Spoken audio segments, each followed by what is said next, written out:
I was 62 when I died, and what I saw on the other side shattered everything I had believed, everything I had taught, everything I had built my entire life upon. I was a priest, Father Thomas Michael O'Connor. I had served the church for 37 years. I had baptized hundreds, married dozens, buried even more. I knew the Bible inside and out. I could recite liturgy in my sleep. I had counseled the lost, comforted the broken, led the faithful. And I thought I knew who would end up in heaven and who would end up in hell. But I was wrong. Terribly, horrifyingly wrong.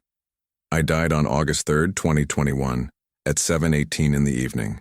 A brain aneurysm. Sudden. No warning. One moment I was preparing Sunday's sermon. The next I was standing before Jesus. And what he showed me in those moments changed everything. Not just for me, but for everyone who hears this story. Before we go any further, I need you to do something. Close your eyes right now, for 3 seconds, and ask this question out loud. Jesus, do you really know me? Say it softly. Say it honestly. If you feel anything when you ask that question, fear, conviction, hope, uncertainty, then this message is for you. Because what I'm about to share might save you from the most horrifying mistake you could ever make, thinking you're saved when you're not. I don't know why you're watching this. I don't know if you're religious or secular or somewhere in between. But I know that nothing is random. Nothing is coincidence, so stay. Please stay. Because what I saw in those moments between life and death might be the most important thing you ever hear. I was a good priest. Let me be clear about that. I wasn't one of those priests you read about in the news. I didn't abuse anyone. I didn't steal from the church. I didn't scandalize the faith. I was faithful to my vows. Celibate, obedient, devoted. I woke up every morning at 5:30. I prayed the liturgy of the hours. I celebrated Mass every single day without fail. I visited the sick in hospitals. I counseled couples struggling in their marriages. I taught Bible studies. I led youth groups. I organized charity drives. I was exactly what a priest should be. On paper, in practice, by every measurable standard. I lived in a small rectory beside St. Augustine's Church in a town called Mercer Grove. A quiet place. Red brick buildings, tree-lined streets. The kind of town where everyone knew everyone and the church was the center of community life. I had served St. Augustine's for 22 years. Longer than any priest in the parish's history. The people loved me. Or at least, they respected me. They came to me with their problems, their questions, their crises of faith, and I had answers. Always answers. Neat, tidy, theologically sound. I could quote scripture for any situation. I could explain doctrine with precision. I could defend the faith against any challenge. I was knowledgeable, articulate, confident, and completely empty. The truth I never admitted to anyone, not even to myself most of the time, was that I didn't really know God. I knew about Him. I knew theology. I knew church history. I knew canon law. I knew ritual and tradition and practice. But I didn't know Him. Not personally, not intimately, not the way you know someone you spend time with, someone you talk to, someone who talks back. My relationship with God was professional, formal, transactional. I performed my duties. I said my prayers. I followed the rules. And I assumed that was enough. I assumed that because I was a priest, because I had dedicated my life to the church, because I wore the collar and celebrated the sacraments, I was automatically saved, automatically accepted, automatically one of the chosen. But I never really encountered Him. I never really heard His voice. I never really felt His presence. And in those rare moments when I admitted that to myself, when the silence of the rectory became too loud and the emptiness too obvious, I would tell myself it was normal, that faith wasn't about feelings, that my devotion was enough, that my service was sufficient. But deep down I knew something was missing, something essential, something I couldn't name but desperately needed. I had a routine, every day, every week, every year, the same rhythm, the same cycle, the same predictable pattern. Wake at 5:30, Morning prayers, coffee, toast, preparation for morning mass, celebrate mass at 7, breakfast, office work, emails, phone calls, parish business, lunch, afternoon visits, hospital rounds, home visits, evening prayers, dinner, sermon preparation, bed by 10, repeat. Sunday was busier, 3 masses, meetings, events, but still routine, still predictable, still comfortable, and I told myself I was serving God. I told myself I was doing His work. But the truth was, I was going through the motions, performing a role, playing a part. I was a good actor. I could deliver a sermon with passion even when I felt nothing. I could counsel someone about God's love even when I didn't feel loved myself. I could celebrate the Eucharist with reverence even when it had become routine. And no one knew. No one suspected. Because I was good at hiding, good at maintaining the facade, good at being what everyone expected me to be. I had relationships. Sort of. Other priests, colleagues. We met for dinner occasionally, talked shop, complained about diocesan politics, shared stories. But they were surface level, professional. We never talked about our struggles, our doubts, our emptiness, because priests aren't supposed to struggle, aren't supposed to doubt, aren't supposed to feel empty. We're supposed to be strong, faithful, certain. So we all pretended, all maintained the illusion, all suffered in silence. I had parishioners who thought I was their friend, who called me Father Tom, who invited me to family dinners and birthday parties and graduations. And I went. I smiled. I blessed their food and their homes and their children. But I was always the priest. Never just Tom. Never just a person. Always the role. Always the collar. Always the representative of something bigger than myself. And it was lonely. Profoundly lonely.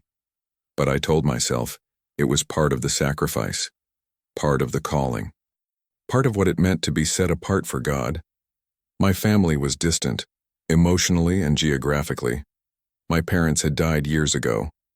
I had 2 siblings, a brother in California I talked to maybe twice a year, a sister in Florida I saw at Christmas if schedules aligned. They were proud of me, I think. Proud that I was a priest. But they didn't really know me. And I didn't really know them. We were strangers connected by blood but separated by everything else. My prayer life was mechanical. I said the prayers, all of them, every day. But I rarely meant them. They were words, recited, memorized, automatic. I knelt in the chapel every night before bed, said the rosary, and my mind wandered, thinking about tomorrow's schedule, about the broken furnace in the church basement, about the upcoming budget meeting, about anything except God. And when I finished, I would stand up, cross myself, and feel nothing. No peace, no presence, no connection, just emptiness. And I would tell myself that was normal, that contemplative prayer wasn't supposed to feel like anything, that God works in silence, that I needed to have faith. But the truth was simpler and more terrifying. I was talking to myself, and no one was answering. I judged people, constantly, silently. It was one of my greatest sins, though I never would have admitted it. I looked at my parishioners and categorized them. The faithful ones who came to Mass every Sunday. The lukewarm ones who only showed up on holidays. The backsliders who used to come but stopped. The sinners who lived in obvious rebellion. Couples living together before marriage. People who'd been divorced and remarried without annulments. Young people who dressed immodestly. Men who drank too much. Women who gossiped. And in my mind, I had decided who was saved and who wasn't, who was pleasing to God and who wasn't, who would make it to heaven and who wouldn't. I thought the faithful ones, the ones like me who followed the rules and attended Mass and said their prayers, were the guaranteed entries into paradise. And the others, the messy ones, the broken ones, the ones who struggled and failed and fell, they were probably doomed, unless they repented, unless they cleaned up their acts, unless they became like us, like me, good, religious, proper. I preached about God's mercy, about His love, about His grace, but I didn't really believe it. Not deep down. Deep down, I believed in works, in earning, in deserving. I believed that God rewarded the righteous and punished the wicked, and I believed I was righteous. After all, I was a priest. I had given my life to the church. I had sacrificed everything. Surely that meant something. Surely that counted for something. Surely I was safe. The day I died started like every other day.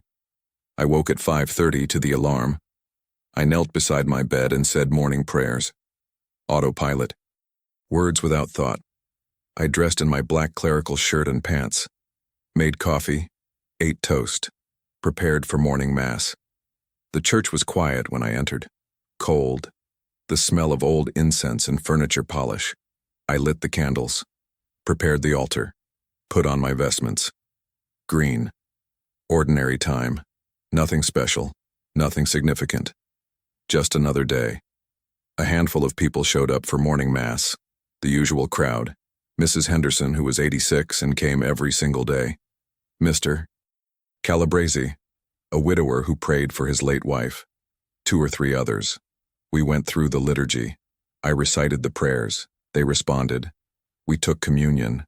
I gave the blessing. And everyone left. Quiet. Orderly. Routine. I spent the morning in my office, answering emails, reviewing the parish budget, planning the upcoming festival, administrative work. Boring but necessary.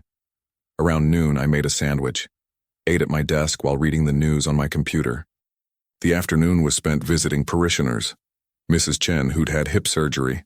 I brought her communion, prayed with her, told her God was with her. Mr. Donovan, who was dying of cancer.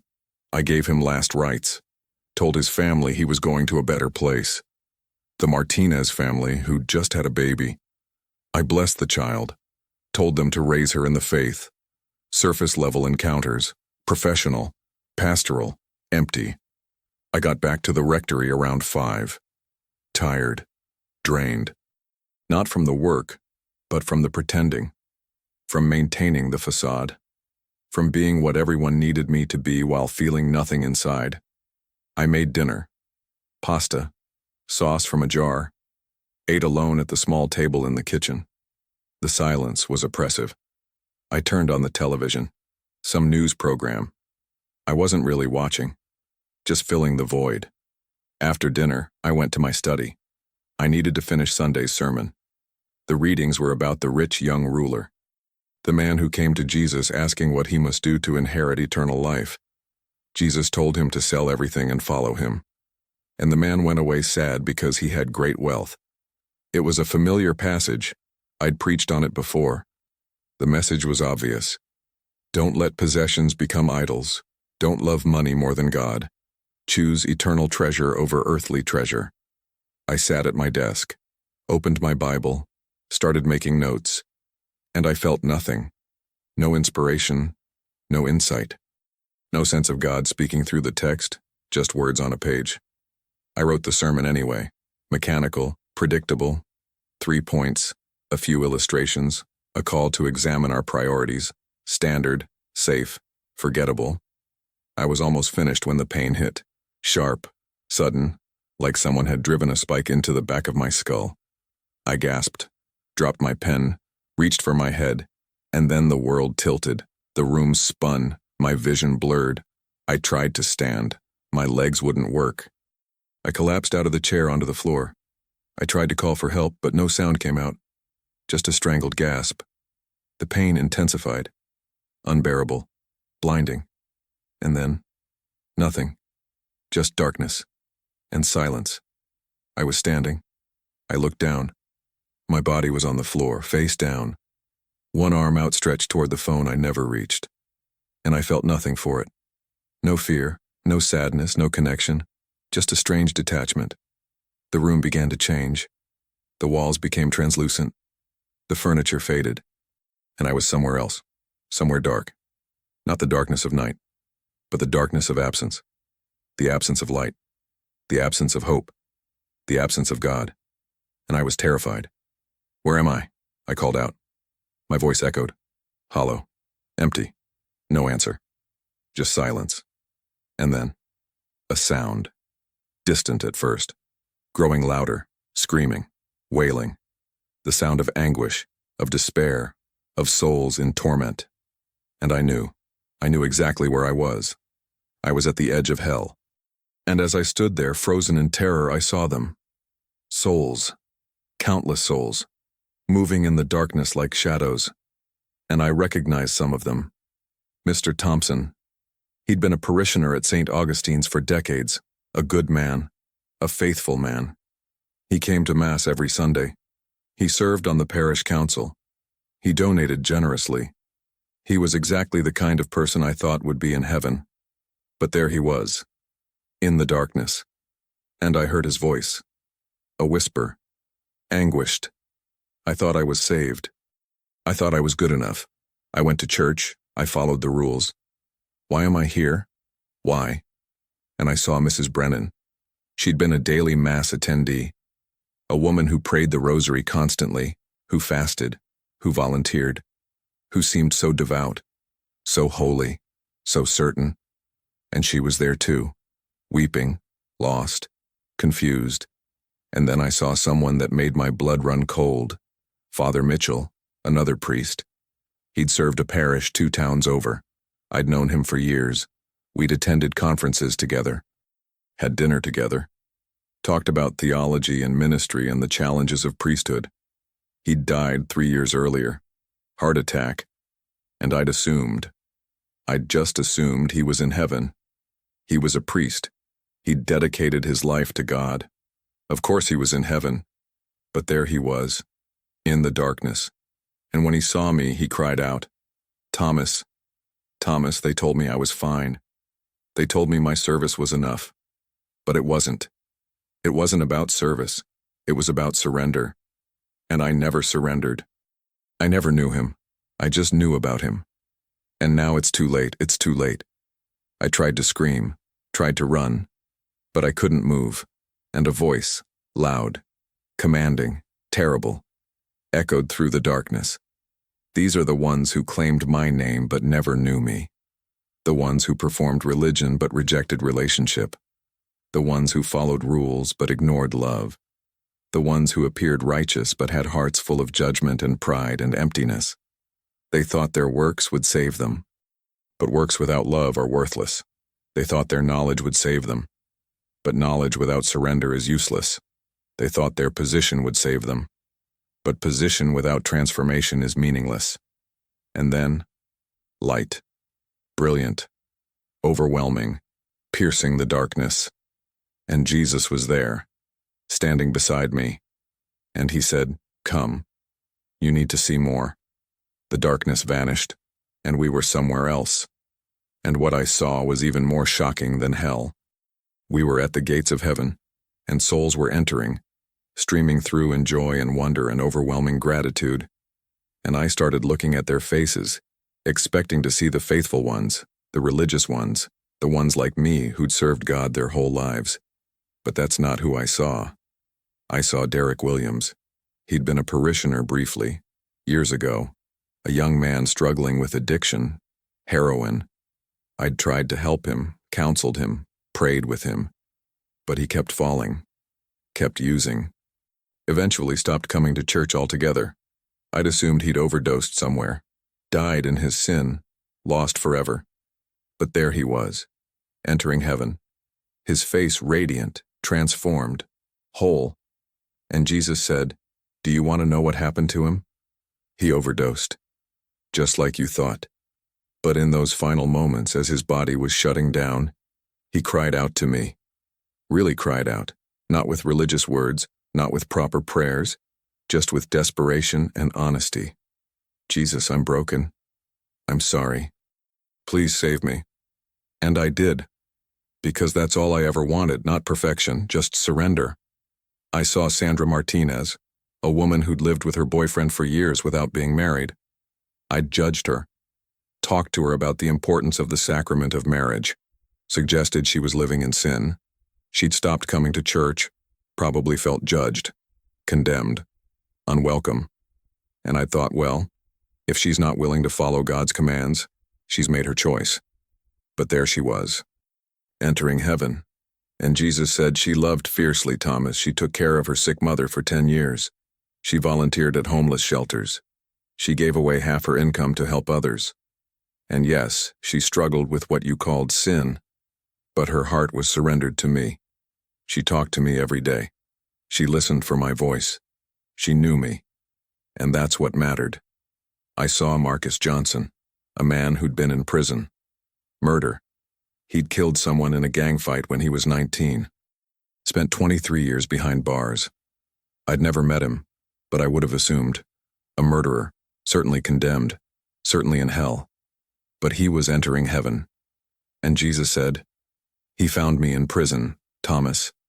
Really found me." He spent 23 years reading my word, praying, listening, transforming. He became an entirely different person. He led Bible studies. He mentored young inmates. He showed them what true repentance looks like. And when he died, he came home. To me. I saw Lisa Chen, a woman who'd had 3 abortions. I would have judged her, would have called her a murderer, would have questioned whether she could be forgiven. But she was entering heaven, weeping with joy. And Jesus said, she carried shame for 30 years, Thomas. She hated herself for what she'd done. But one day she finally believed that my grace was bigger than her sin. She surrendered. She forgave herself because I had already forgiven her. And she spent the rest of her life helping other women find healing, find hope, find me. I saw person after person, people I would have written off, people I would have judged, people I would have assumed were lost, drug addicts, prostitutes, thieves, liars, people who'd never set foot in a church, people who'd lived messy, broken, complicated lives, and they were all entering heaven, not because they were perfect, but because they knew Jesus, really knew him, had relationship with him, had surrendered to him. And then Jesus turned to me, and he said, "Do you understand now, Thomas?" And I fell to my knees, weeping, because I did understand. I understood that I had gotten everything wrong. Heaven isn't about religion, Jesus said. It's about relationship. It's not about following rules. It's about following me. It's not about appearing righteous. It's about becoming righteous through surrender. You spent your entire life performing, playing the role of a priest, saying the right words, doing the right things, but you never gave me your heart. You knew about me, but you didn't know me, and that's the only thing that matters. I looked up at him. His face was full of compassion, but also sorrow, and I said, "But I served you. I gave my whole life to the church. Doesn't that count for anything?" And he said, "You served the institution, Thomas, not me. You performed religious duties, but you never talked to me, never listened for my voice, never invited me into your heart. You assumed your position as a priest made you automatically saved.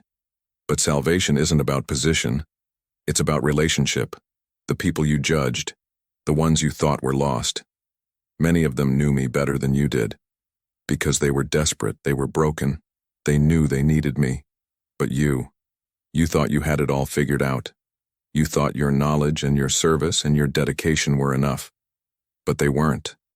Because I don't want performance, I want intimacy, I don't want religious duty, I want love. And you loved the church, you loved the role, you loved the identity, but you never really loved me. The words hit me like a physical blow, because they were true. Every word. I had spent 37 years as a priest, and I had never really known the one I was supposedly serving. Then Jesus showed me something else. A vision. It was a Sunday morning, 6 months before I died. I was celebrating Mass. The church was full, 100 people, maybe more, and I was going through the liturgy, reciting the prayers, giving the sermon, distributing communion, professional, polished, perfect. But Jesus showed me something I hadn't seen. In the 3rd row was a young woman, maybe 25. I didn't know her name. She'd been coming to Mass for a few weeks, and she was desperate. She was struggling with suicidal thoughts. She'd come to church hoping to find hope. hoping to hear something that would make her want to keep living. And Jesus showed me what happened. During the sermon, I talked about obeying God's commandments, about living morally upright lives, about the importance of confession and sacraments, standard teaching, correct teaching, but completely missing what she needed. She didn't need rules. She needed love. She didn't need religion. She needed relationship. She didn't need to know about God. She needed to know God loved her. Personally, intimately, desperately. And I never said that. I never made it personal. I never spoke from my heart. Because I didn't have a heart connection with God to speak from. And Jesus showed me what happened after Mass. She left, more hopeless than when she arrived. And that night, she tried to kill herself. She survived, but barely. And Jesus said, "I was trying to reach her through you, Thomas. She was the reason I had her come to your church that day. But you were so focused on doctrine and duty that you missed the divine appointment. You could have saved her life, but you chose performance over presence." I saw another moment, a man named Robert. He'd come to me for counseling. His marriage was falling apart. He was struggling with pornography addiction. He was full of shame and self-hatred, and he came to me hoping for help, hoping for compassion, hoping for grace. And I gave him rules. I told him about the sinfulness of lust, about the importance of self-control, about the need for confession. All true, all correct, but completely devoid of love. I never asked him why he was struggling, never asked about his pain, never showed him that God loved him in the middle of his mess. I just judged him, gave him a religious prescription, and sent him on his way. And Jesus showed me what happened. Robert left my office feeling more condemned than when he arrived. He stopped going to church, stopped trying. Eventually his marriage ended, and he spiraled into deeper addiction, not because God abandoned him, but because I represented God to him. And I showed him judgment instead of love, religion instead of relationship, rules instead of grace, and another soul that could have been saved was pushed further away. I saw moment after moment, person after person, opportunities I'd missed, divine appointments I'd ignored, hurting people I'd judged instead of loved.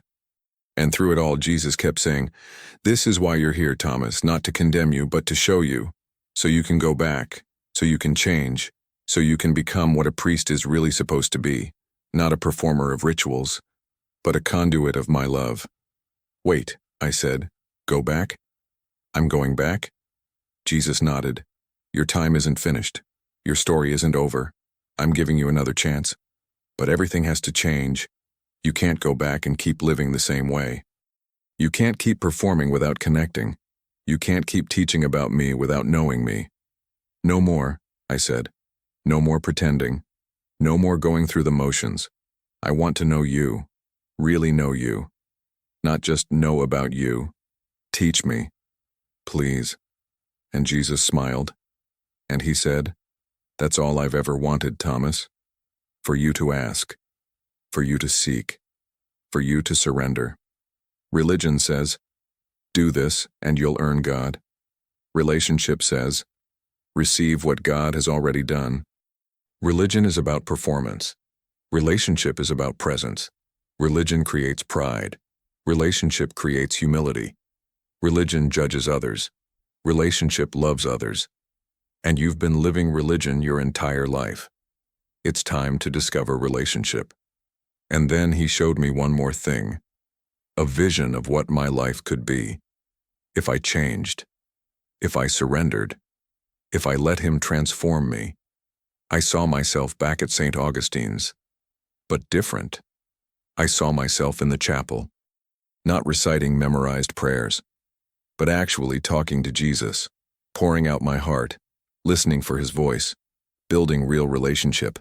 And I saw his presence, real, tangible, transforming.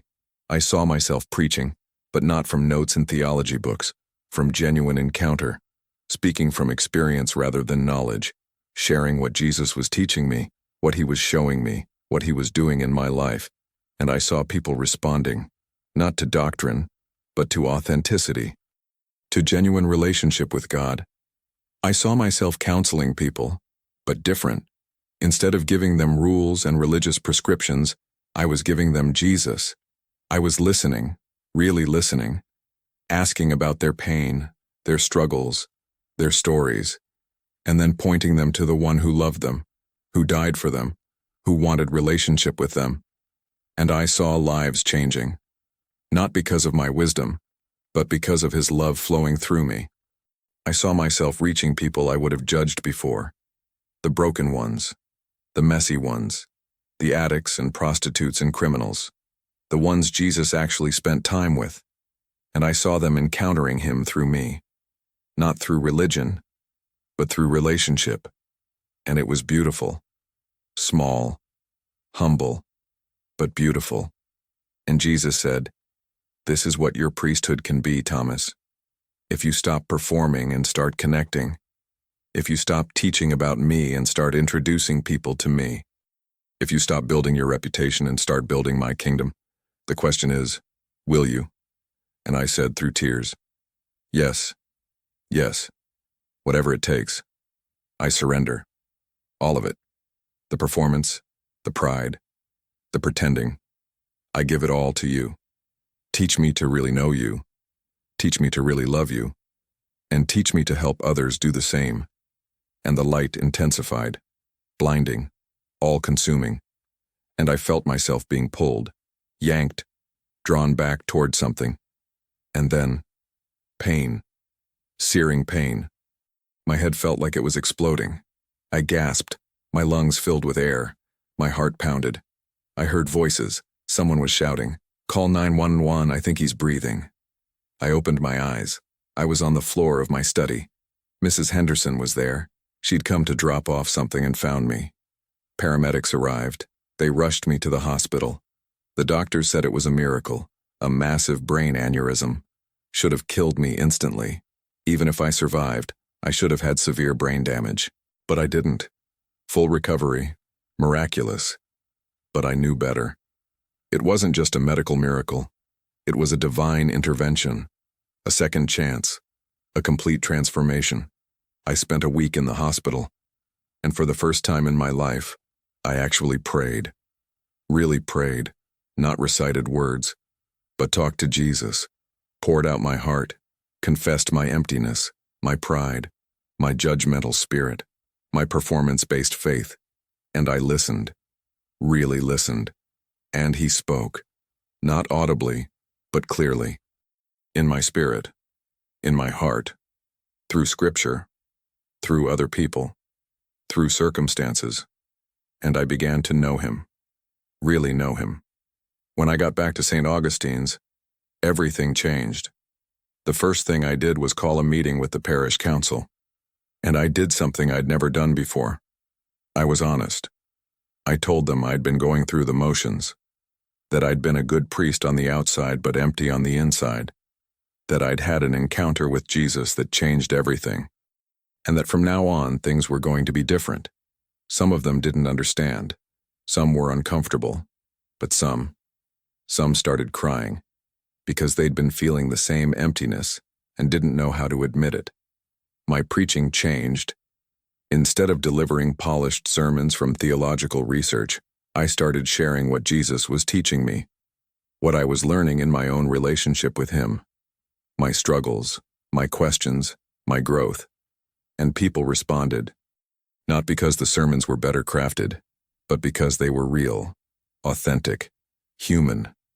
I started really talking to Jesus throughout the day, not just during scheduled prayer times, but constantly, while preparing for Mass, while counseling people, while doing administrative work, just talking to him, listening for his voice, building real relationship.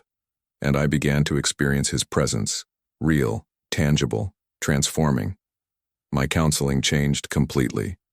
When people came to me now, I didn't immediately give them religious answers. I asked questions. I listened to their stories. I shared my own brokenness.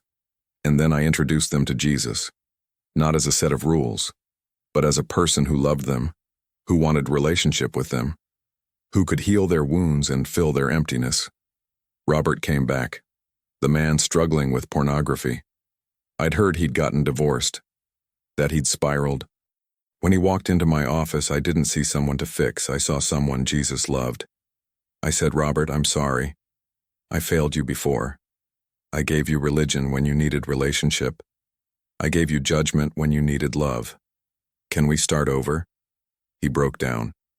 We talked for hours, not about rules, about pain, about shame, about the wounds that were driving the addiction. And I introduced him to Jesus, the real Jesus, the one who doesn't condemn but heals. And Robert surrendered, really surrendered. And I watched him transform over the months that followed, not through religious performance, but through genuine relationship with Jesus.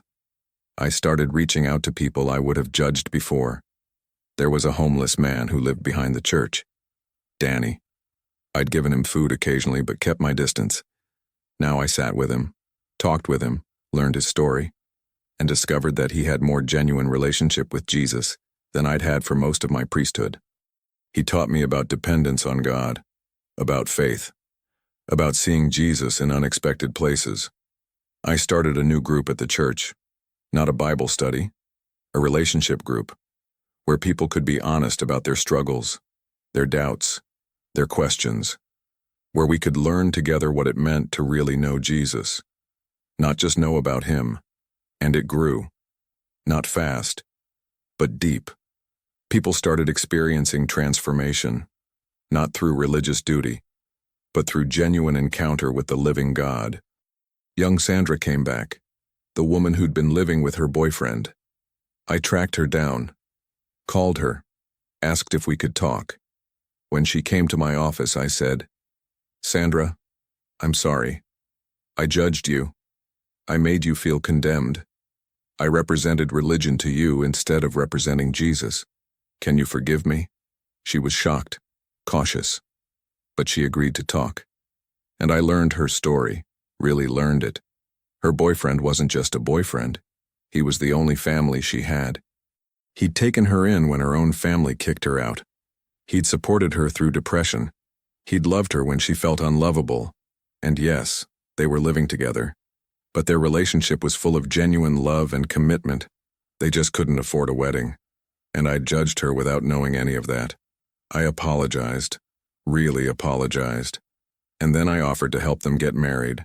Small ceremony, no cost, because what mattered wasn't the rules. It was their hearts, their love for each other, their love for God. They got married 2 months later. Small ceremony in the church. 20 people. But more joy and genuine love than some of the massive weddings I'd performed for wealthy parishioners who followed all the rules but had no real connection to God. The young woman who'd been suicidal. I never knew her name that day 6 months earlier. But after I shared my story publicly, she reached out. She told me she'd been in that mass, that she'd left feeling more hopeless, that she'd tried to kill herself that night. But she survived, and eventually found a small community of believers who showed her Jesus. Real Jesus. Not religious Jesus. And she wanted to thank me, because my testimony of failure and transformation gave her hope that even religious people could change, could become real, could discover authentic relationship with God. It's been 3 years since I died. 3 years since Jesus showed me who really ends up in hell and who ends up in heaven. And everything is different. My faith is no longer performance. It's relationship. My prayers are no longer recitation. They're conversation. My ministry is no longer duty. It's love. I still make mistakes. I still struggle. I still have moments where I slip back into religious mode. But now I recognize it. And I course correct. I return to relationship. I reconnect with Jesus. And I keep learning. Keep growing. Keep transforming. St. Augustine's has changed too.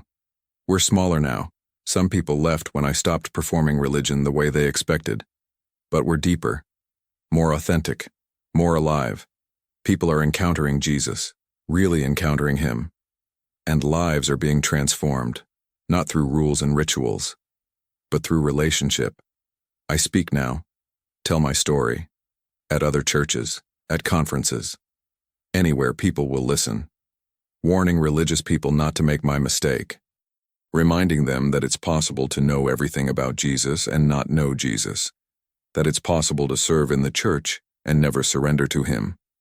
That heaven isn't about religion, it's about relationship.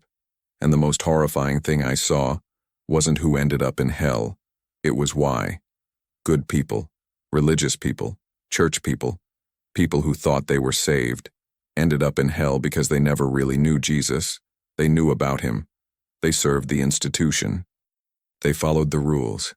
But they never surrendered their hearts, never built relationship, never let Him transform them from the inside out.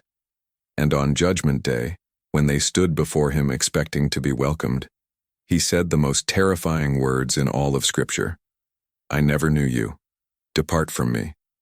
For a long moment I stand between what I was and what I'm becoming, and I realize that the greatest tragedy isn't obvious sin, it's religious pride.